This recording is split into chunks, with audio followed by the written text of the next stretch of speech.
એવી રીતે આજના યુવાનો વ્યસનોને વશ ખોખલા થઈ ગયા છે. નહીંતર યુવાનની અંદર પ્રચુર શક્તિ સમાયેલી છે. યુવા અવસ્થામાં શારીરિક, માનસિક, બૌદ્ધિક અને આધ્યાત્મિક સર્વ શક્તિઓ પ્રચુર માત્રામાં હોય છે.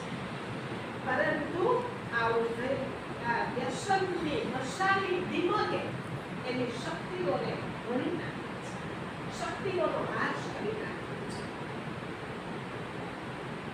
તો આપણી ગવર્મેન્ટ દ્વારા ઘણા પ્રયત્નો થઈ રહ્યા છે, નશા મુક્તિ આંદોલનો ચાલી રહ્યા છે, કાયદો ઘડવામાં આવે છે. પરંતુ માત્ર કાયદો ઘડવાથી વ્યસનથી મુક્તિ નથી મળી શકતી. વ્યસનથી મુક્તિ મેળવવા માટે આવશ્યકતા છે સ્વયંની ઓળખની, મનની શાંતિની, વિચારોમાં સકારાત્મકતા અને મનનું સશક્તિકરણ કરવું જરૂરી છે. ત્યાં સુધી કાયમી ધોરણે નશામાંથી મુક્તિ નહીં મળશે. તો બ્રહ્મકુમારી વિદ્યાલય દ્વારા જે ઈશ્વરીય જ્ઞાન અને રાજયોગ મેડિટેશનનો અભ્યાસ કરાવવામાં આવે છે, જેના દ્વારા તમારા જેવા લાખો ભાઈઓ બહેનોનો અનુભવ છે.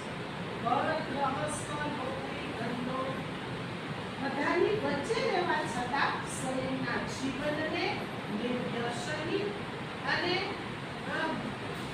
જીવનમાં સાચી સુખ શાંતિની અનુભૂતિ કરી રહ્યા છે.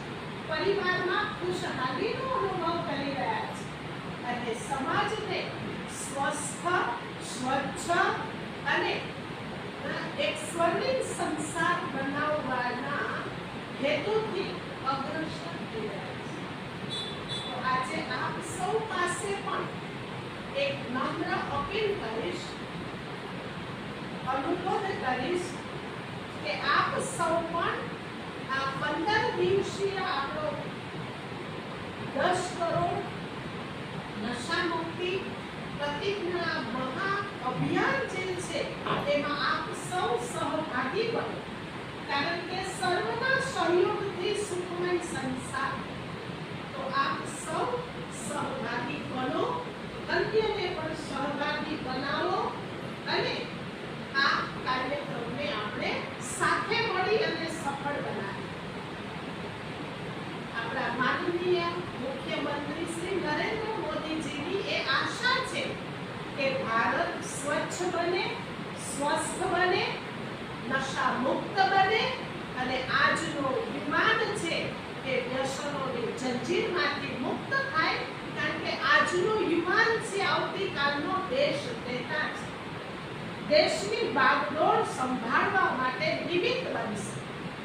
જો ખુદ જ નશાની ચુંગાલમાં ફસાયેલો હશે તો એ અન્યને કઈ પ્રેરણા આપી શકવાનો. એટલે આપ સૌ આવો, જીવનને નિર્વ્યસની,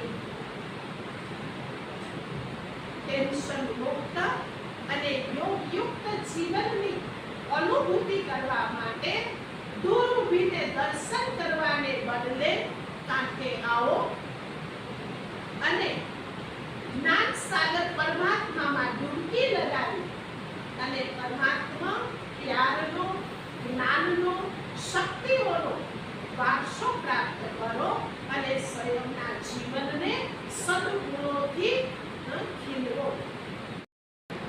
ઓમ શાંતિ. 10 કરોડ નશા મુક્તિ પ્રતિજ્ઞા અભિયાન નિમિત્તે હું સંકલ્પ કરું છું કે હું ક્યારેય વ્યસનનું સેવન નહીં કરું.